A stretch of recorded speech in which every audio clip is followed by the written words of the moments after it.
दोस्तों नमस्कार।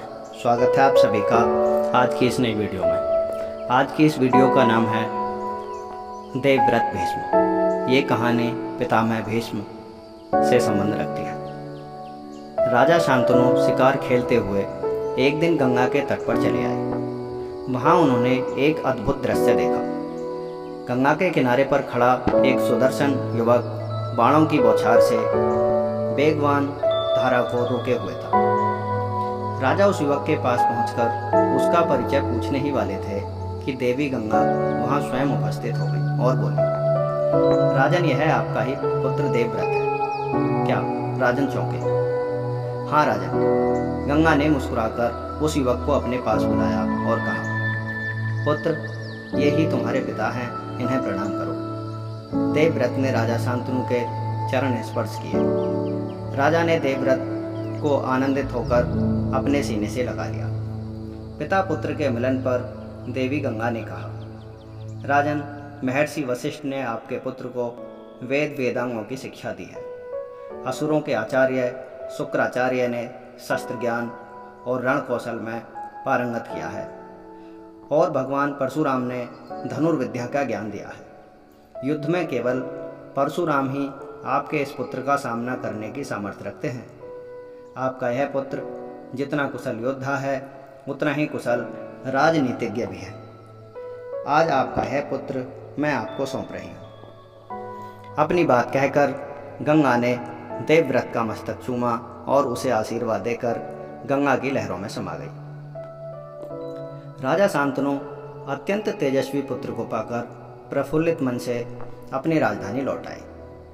राजधानी आकर उन्होंने देवव्रत को युवराज के पद पर सुशोभित कर दिया। धीरे धीरे 4 वर्ष बीत गए। राजा का मन फिर आमोद प्रमोद में रमने लगा। एक दिन वे यमुना नदी के तट की ओर आखेट करने निकल गए। यमुना तट पर भ्रमण करते हुए उन्हें पूरा वातावरण दिव्य सुगंध से सुवासित हुआ लगा। वे उस सुगंध से खिंचे चले गए। कुछ दूर उन्होंने एक नाव में खड़ी हुई एक अधिन्य सुंदरी को देखा। यह सुगंध उस सुंदरी की कमनीय देह से ही निकल रही थी। उस तरुणी का नाम सत्यवती था। वह एक निषाद की बेटी थी। पहले उसकी देह से मछली के समान दुर्गंध निकला करती थी, किंतु फिर उसे एक दिन उसकी मुलाकात महर्षि पराशर से हुई, जिन्होंने अपने तप के प्रभाव से उस दुर्गंध मुक्त करके दिव्य सुगंध प्रदान कर दी। गंगा के वियोग के कारण राजा शांतनु के मन में जो उदासी छाई रहती थी, वह इस तरुणी को देखकर विलीन हो गई।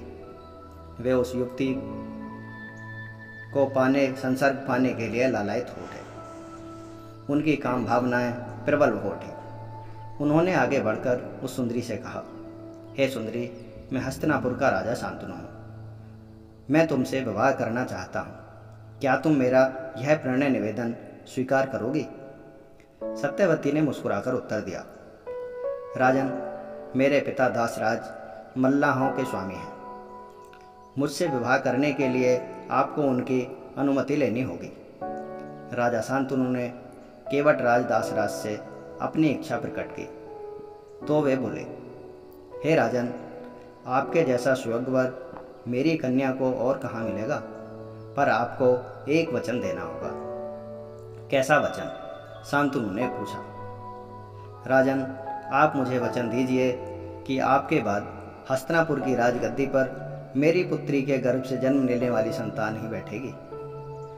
केवटराज की बात सुन राजा शांतनु का मन उदास हो गया।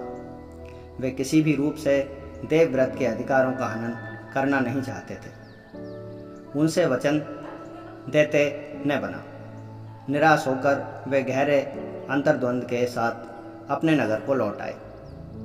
महल में आकर उन्होंने किसी से कुछ नहीं कहा। चिंता उन्हें धीरे धीरे भीतर ही भीतर खाने लगी। वे हर समय उदास रहने लगे।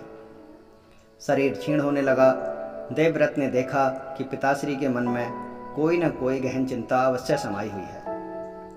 एक दिन अवसर पाकर देवव्रत ने पिताश्री से उनकी व्यथा का कारण पूछा, लेकिन राजा शांतनु संकोचवश अपने मन की बात अपने पुत्र से नहीं कह सके।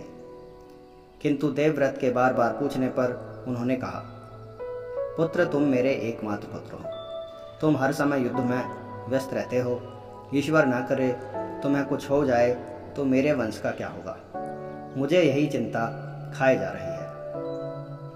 देवव्रत अत्यंत कुशाग्र बुद्धि के युवक थे। उन्होंने पिताश्री से तो कुछ नहीं कहा, किंतु पिताजी के सारथी से पूछताछ करके असली बात का पता लगा लिया। वे अपने पिताश्री को बताए बिना केवटराज के पास पहुँचे और उनसे सत्यवती का विवाह महाराज शांतनु से करने का आग्रह किया। केवटराज ने अपनी वही शर्त देवव्रत के सामने दोहरा दी।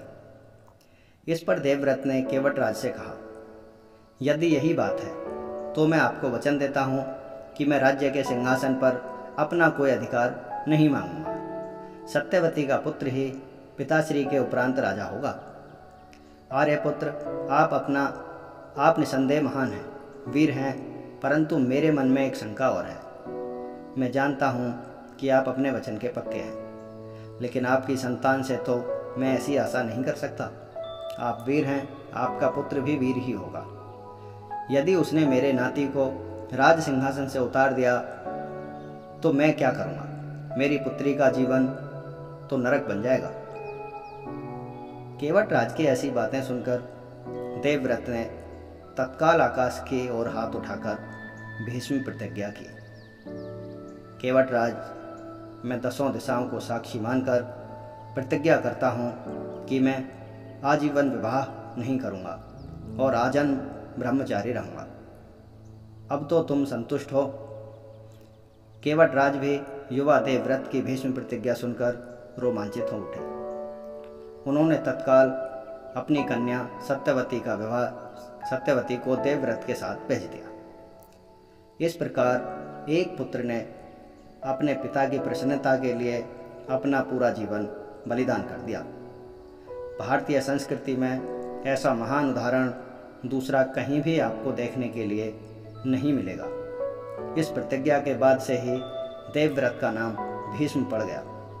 सत्यवती का विवाह खूब धूमधाम से महाराज शांतनु के साथ हो गया। राजा को किंचित भी इस बात का पता नहीं चला कि उनके पुत्र ने उनके लिए कितना बड़ा बलिदान दिया था। दोस्तों, कहानी कैसी लगी कमेंट करके ज़रूर बताएं। चैनल को सब्सक्राइब करें, लाइक करें और बेल आइकन दबाना ना भूलें ताकि अगली कहानी का नोटिफिकेशन आपको आसानी से मिल सके। धन्यवाद।